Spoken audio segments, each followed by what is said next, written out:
you're going to drill the holes in the bottom. Preferably, you want to have them water jet cut inside the bottom. Water jet will not heat up the metal and cause a hardening. Hardening is a big issue that you need to pay attention to. When you harden stainless, it causes it to become magnetic, and if it becomes magnetic, you're going to affect the way the electron flows through it. You're going to cause resistance and eddy currents throughout, and you're going to cause your electron not to want to flow through it, and it will cause it to heat up.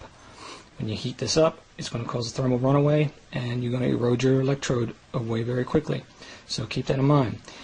Since you're going to be drilling these, probably the most of you, you're going to want to use a drill press. You're going to want to set it at the slowest speed possible. Slower the better. You're going to want to put a lot of pressure on it while you're doing it. Not light pressure, a lot hard pressure.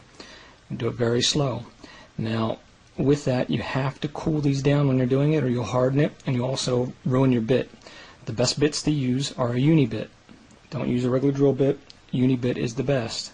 They will last you a lot longer, and there's expensive ones, and you can get the ones at Harbor Freight that'll last you a lot. They'll last you almost as long as the $30 or $40 one, and they're about $6 for a pack of 3.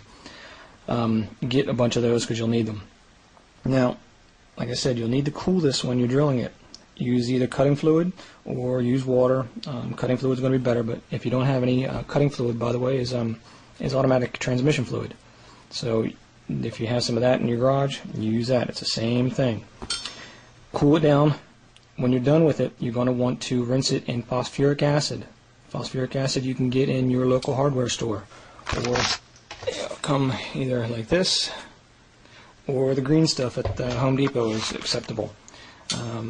You're going to want to dip these in there and let them sit for a little while, and they'll come out all nice and shiny. When they come out, don't touch them with your hands anymore. Use gloves, because your oil from your finger will cause problems with them. Keep them as clean as possible. Now, you'll want to do that before you assemble the electrode, because if you assemble the electrode and then you dip it in the phosphoric acid is very conductive, and it will stay in between your washers, and it will give you a false positive reading when you do a continuity test to see if your electrode has any shorts in it. It's very important, because you just waste your time, and you end up having to take this thing apart and search down places where you think that it's actually shorting out when it's not, and it's the phosphoric acid that's causing the connection.